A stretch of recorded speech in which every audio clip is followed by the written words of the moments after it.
Tonight, a new era begins at Rangers. A US consortium completes its takeover of the Ibrox club, announcing multi-million-pound investment.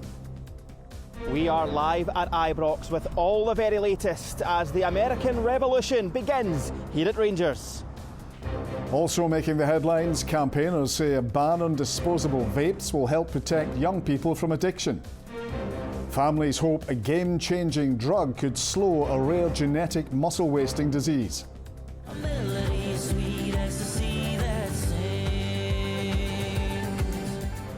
And Skerryvore marked 2 decades in the music scene with a special concert. I'm John Mackay. This is the STV News at 6.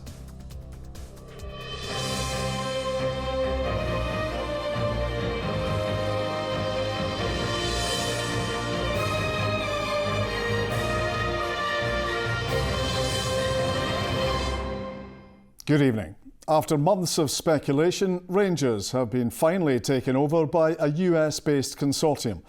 The investors, led by the health tycoon Andrew Kavanagh, and the investment group involved with Leeds United and the American football team, the San Francisco 49ers, have acquired a 51% stake in the club. Their statement of intent is clear: to return Rangers to the top. The consortium has promised a £20 million injection of funds. Rangers fans have welcomed the news, hoping it brings to an end a long period of upheaval and underperformance. Ronnie Charters is at Ibrox, and Ronnie, a huge day for Rangers.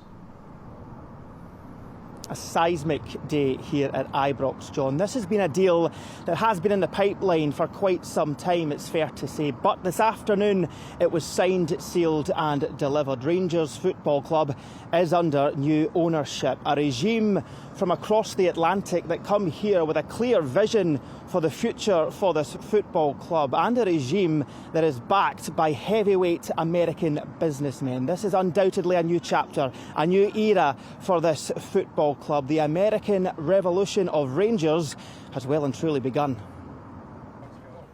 These are the new men in charge of Rangers Football Club, a consortium from America led by this man, Andrew Kavanagh, and Parag Marathi, who is president of the 49ers Enterprises, now have majority control of the club.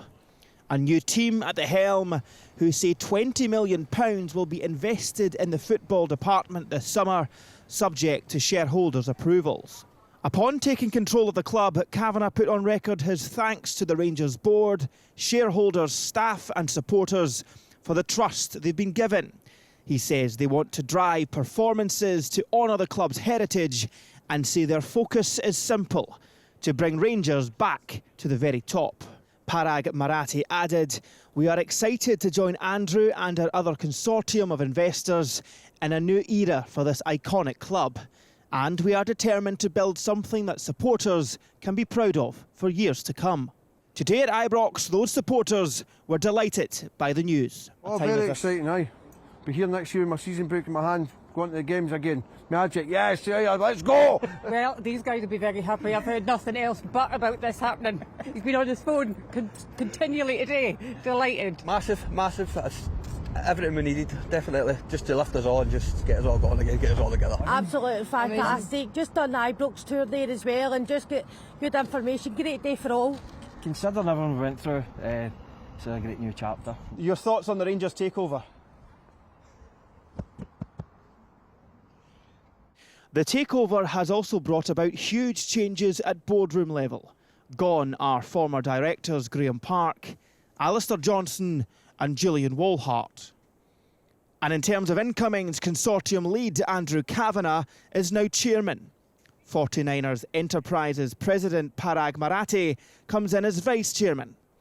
3 other members of the US consortium will also be joining the board: Mark Tabor, Andrew Clayton and Gene Schnur. For Rangers, it's huge because you now have, first of all, that there's the indication that they're going to be putting £20 million of working capital into the club. The fact that there is additional cash coming into the club at a time where they are looking to recruit a manager and to recruit for the summer, I think all of these can be taken as positives.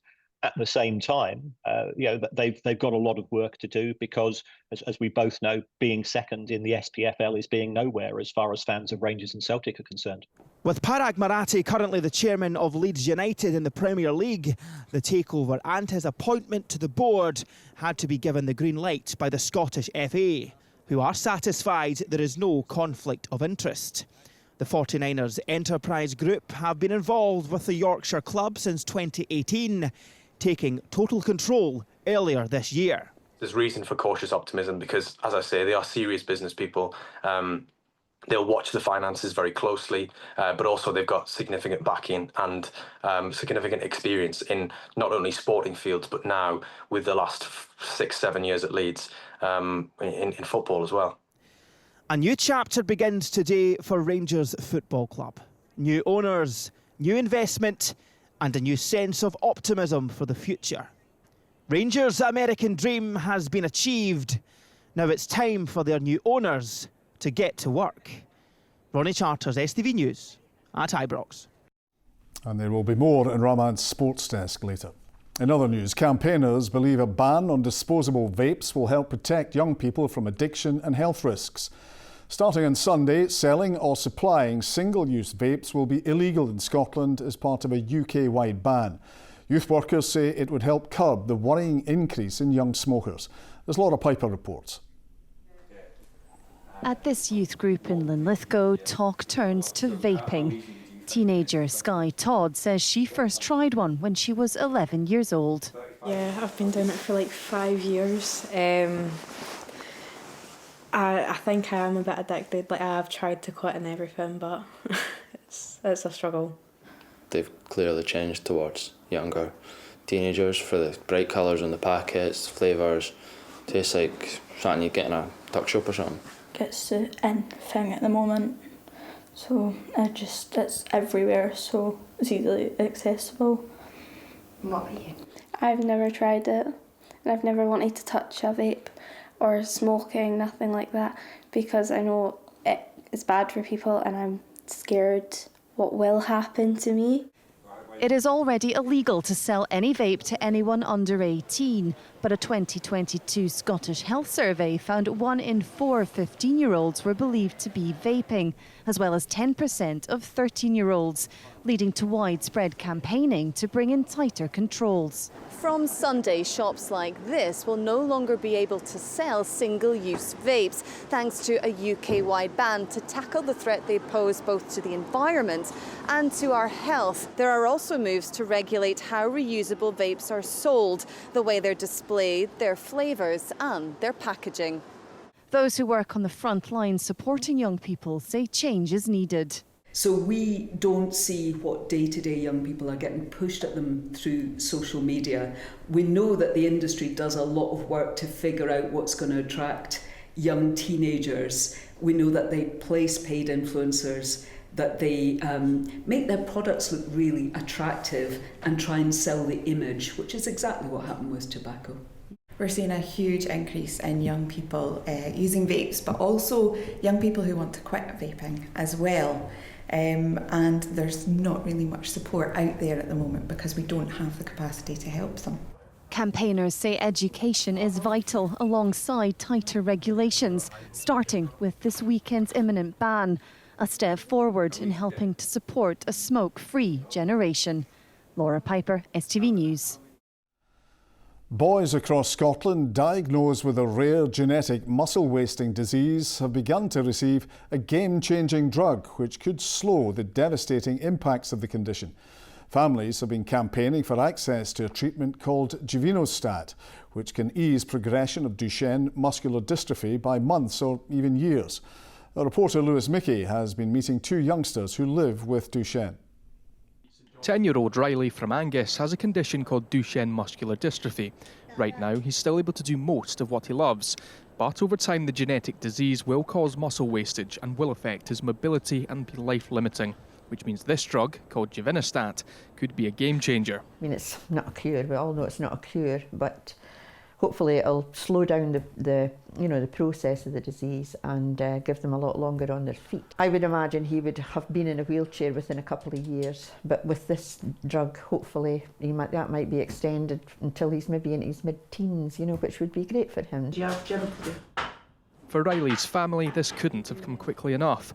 He's one of the first to be added to an early access programme, while Givinostat awaits full approval. Yeah, the stairs are a real struggle to him, and he, no, I need a help, Auntie Jo, can you come and help me? And it's he struggles to hold on, and if he's taken like his switcher that upstairs, he needs a help to get up and down. Roughly 30 boys are thought to be eligible for the programme. Families have been campaigning to make treatment available as quickly as possible, using the motto "Time is muscle."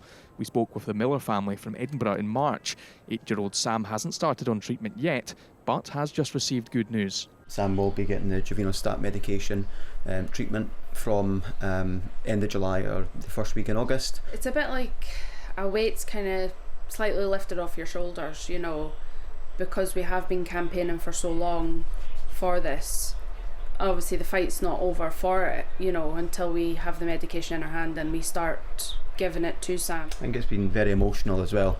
Immediately after the call, Carla just burst into tears, and I think that really sums up what it means to us as a family. Sam, you've been doing a lot of raising awareness. How do you feel about that? Do you feel really proud that you've managed to make a lot of people learn about Duchenne?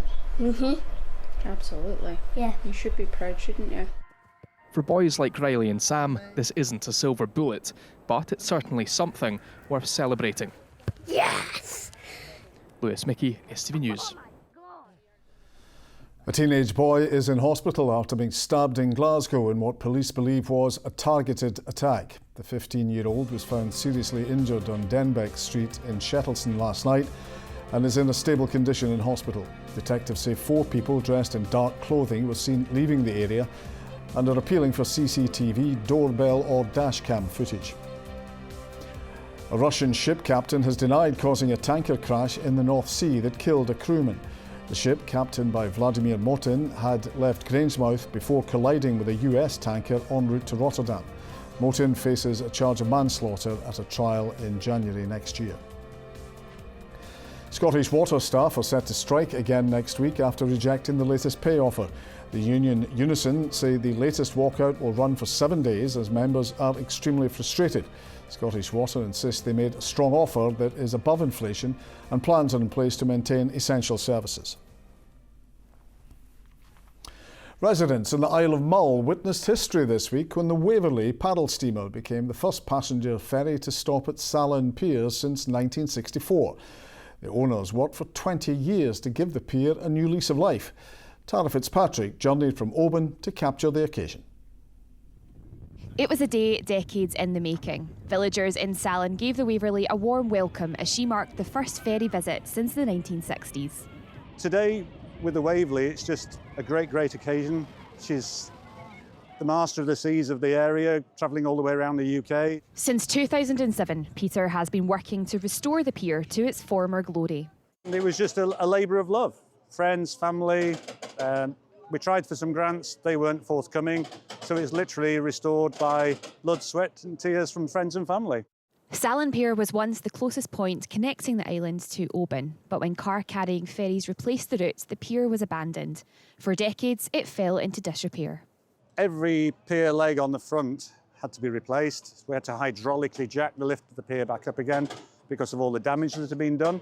So in a domestic environment, you might see screws of this sort of size, whereas we're using these to hold all the pier planks down. Stepping aboard for the first time was a special moment for many. I grew up on the end of the pier. So my father bought it back in 1972. It's lovely to see it renovated, it really is. It was one of the sad things, seeing the pier slowly, damage being done to it and never not getting repaired. My father would never have either the money nor the means to actually fix it. The view you get coming down to the pier is just the same as it was 60 odd years ago, maybe more, or 65. So it's great to see it. Oh, it's really good, yeah, loads of people, loads of locals and obviously some visitors as well and the school children. It was lovely. It's nice to see it in use again for something like the Waverley. Yeah, no, it's a real occasion. Hopefully there'll be a few more. It was great, the children really enjoyed it. They were very excited about seeing the Waverley coming into the pier and they were cheering and really looking forward to seeing a paddle steamer. We're really excited to see the pier being used again. It's been a long time since there's been any boats sailing into the pier. The occasion marked the end of the Waverley's Hebridean season. The world's last seagoing paddle steamer will tour the UK this summer, celebrating 50 years. Occasionally we do find piers that Waverley has not visited. We will try and take the ship to the piers because we know the reaction and the support the ship will get when she visits somewhere new. Islanders hope the Waverley visit will mark the first of many and a new era for this once forgotten landmark. Tara Fitzpatrick, STV News, Mull. A team of students have reconstructed a working version of John Logie Baird's original mechanical television. The Scot first used the televisor system in 1926, and Strathclyde University students completed the project ahead of the 100-year anniversary. One of the engineers explained how they managed to bring the invention back to life. It comprises of a recorder and a television or display, which synchronises a signal sent from the recorder to the display. It is centred around a disc with a spiral pattern, which when a light shines through and rotating very quickly, it can reform and recreate an image in real time. We also added a digital aspect to allow a user to send an image directly from a phone or any other device to be displayed on the TV. No question of the sports story of the day. Here's Rama.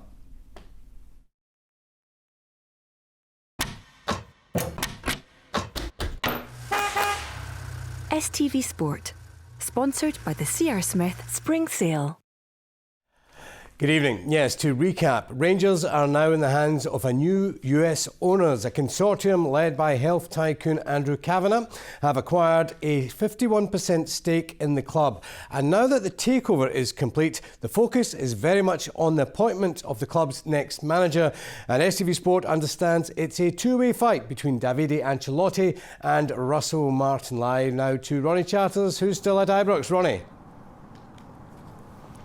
Yeah, Raman, I think we've just about all caught our breath, haven't we, from that seismic news that broke this afternoon. Rangers taken over by a US consortium, pledging £20 million of investment and massively overhauling the boardroom structure at the club. But added to that, the consortium have also been heavily involved in the search for a new Rangers manager. And as we understand it, it's now a choice between two men, Davide Ancelotti and Russell Martin. Ancelotti, who's been the former assistant manager at Real Madrid with his father Carlo, and Russell Martin, of course, a former player here and formerly the manager of Southampton. Now, we're not expecting an imminent appointment on the new Rangers manager. The new sporting director, Kevin Thelwell, will not be in position until Monday. That's when we expect things to accelerate. That's when we expect Rangers to make their move, and that's when we expect the new Rangers manager of this new American regime to be announced. Interesting times ahead, it's fair to say, Raman, here at Ibrox.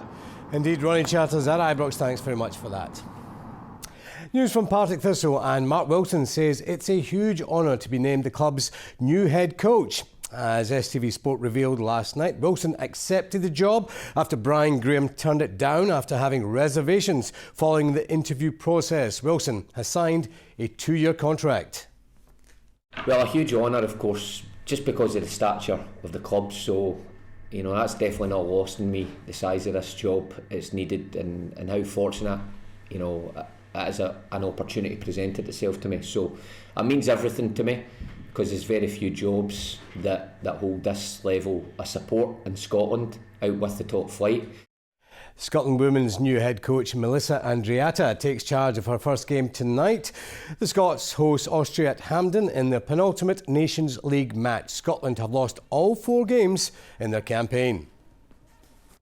I've said all along the time we have is time enough, and it's about finding the right things to focus on, and we think we've done that. And right now there's a way we want to play, a playing idea for this window, and I think we've made really good progress in executing that and delivering on that in the 4 sessions that we've had. To rugby, and it's a huge night for Glasgow Warriors as they take on Stormers in the quarter-finals of the United Rugby Championship at Scotstoun this evening. Glasgow came out on top when the two sides met in South Africa earlier in the campaign. Franco Smith's side aren't in great form ahead of tonight's clash, but this doesn't concern the head coach. I wouldn't read too much in the recent form, if people want to call it that. It's results doesn't affect what needs to be done from now onward. So, it's a different competition, and we've worked hard to put ourselves in a position to be in it. And now, what are we going to make with the opportunity is the next message. Well, Ryan Wilson was part of the Warriors team that won the Pro 12 as it was 10 years ago, and delighted to say he joins us live from Scotstoun. Great to see you as always, Ryan. Franco Smith says he isn't concerned with the team's form. They've lost the last three. Are you? No, I don't think I am worried too much. You look at the players that they started to get back. They've talked about how many injuries they've had over the last few weeks, and they're starting to find a few of those players back. The likes of Sione Tuipulotu, who's obviously about to feature in that Australian Lions tour. So they've got a few other players back, the likes of Henko Venter, Josh Mackay, who have been fantastic at the beginning of the season. So they're starting to find some of those players. It's just about finding some form as they roll into the back end of the season. Obviously, disappointment is that no Hugh Jones this evening due to injury. But I wonder, Ryan, how much the players will tap into last season's run when they reached the final and indeed won it. They weren't in the best of form, but they still went on and progressed through the pools. Yeah, I think the nature in which they won the URC last season, everyone had written them off, and they did it the hard route. So this is pretty much deja vu. They had the Stormers back here in the quarters, and they went on and did it in a difficult manner, and facing Munster at Thomond Park and then winning at the Bulls in Pretoria. So listen, they know they've got one job in front of them tonight, and that is to beat this Stormers team who, let's face it, they're a pretty good outfit. Very quick prediction, Ryan? I'll go for Glasgow Warriors by 10-15, let's say. OK, Ryan Wilson live from Scotstoun, thanks very much for that. And remember, you can watch Glasgow Warriors v Stormers live tonight on STV Player Plus with Premier Sports. Coverage begins at 7 o'clock with kick-off at 7:35. Well, Edinburgh are in South Africa for their quarter-final match against Bulls tomorrow. The Capitals side, who secured their place in the playoffs following their emphatic win over Ulster a fortnight ago, welcomed Jamie Ritchie back to the team, but Duhan van der Merwe misses out through injury. We've had some really good battles in the past. I've played the Bulls now 3 times, and we've won 2 at home and we've lost 1 away. So hopefully we can go 3-1 against Jake tomorrow. And it would be certainly great to have a beer with him after the game.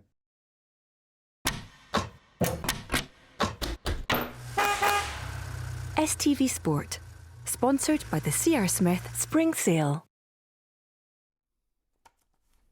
And that, folks, is all of your sport tonight. Big night for Glasgow Warriors. Edinburgh tomorrow. It's a good job I see you're paying attention tonight, unlike last night. Oh, is that you done? All right, OK, cheers. Thanks. Philip, how's the weekend weather? Outbreaks of ancient sites will gradually settle into an evening of pizza plates al fresco. TUI sponsors STV Weather. Hello and a very good evening to you. We're now into a more unsettled spell of weather as we head into the weekend and into the start of next week, with low pressure dominating our weather. Tonight we do get a weak ridge that helps to kill off a lot of today's showers, but then tomorrow a warm front followed closely by a cold front will cross the country, bringing with it some further damp and changeable conditions. So throughout this evening, to begin with, those showers do continue for a time before gradually easing and fading away. Then it turns dry for many of us. Clear skies overnight, some mist and fog patches forming. Then through the second half of tonight, we'll start to see the cloud thickening from the west associated with that warm front. A mild night to come though. Temperatures for most towns and cities staying in double figures. Some cold rural spots though getting down to around 5 or 6 degrees. Looking ahead to tomorrow morning, we'll start to see that cold front moving in around lunchtime, bringing with it scattered showers. Those showers become fairly widespread throughout the course of the afternoon. Some of those, as you can see, merging together into longer spells of rain, with temperatures still reaching highs of around 19 or 20 degrees Celsius, so still feeling quite mild and muggy out and about. Then looking ahead to Sunday, we've got low pressure nearby, so overall a breezy and showery picture for much of the country. But like I said, feeling fresher with highs of 15 or 16. Bye-bye. TUI sponsors STV Weather.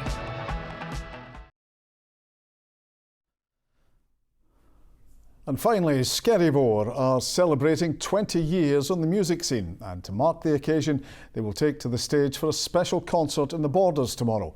For tonight's What's on Scotland, our entertainment reporter Laura Boyd spoke to some of the lads about this anniversary gig and how playing for beer money turned into a career that's lasted 2 decades. You're a melody sweet as the sea that sings, a melody sweet as the sea that sings. You have a very exciting time coming up. So Alec, massive show celebrating your 20th anniversary. Tell us all about this. Probably our biggest gig to date at Floors Castle in Kelso, and we've got a load of guests come along to join us, friends and stuff like that, who are going to either do their own set or join us on stage as part of like the different songs that we're going to play from throughout the 20 years, of which there are many. So we're just in here trying to figure out what they all are right now, and hopefully we'll get there soon. A lot of times people play at castle gigs, but you don't actually see the castle. It'll be very much front and centre with this. Because we have so many people coming from especially the States and across Europe and other countries, we really wanted to kind of showcase Scotland as well, and you know, we wanted somewhere that people that are travelling to the country are going to be like, wow, this is what it's all about. We don't know what tomorrow Daniel, can you believe it's been 20 years of the band? It's mixed. Sometimes it feels like 20 years. when you look in the mirror. and then other times, like, especially when we're doing this process and like going back through tracks and listening back, it feels as if it's just like flowing in. No, it's an amazing thing to think where it started initially, and is not really having a plan. We're doing it for some beer money and some fun around the Scottish Islands at the start, and now we've been all over the world.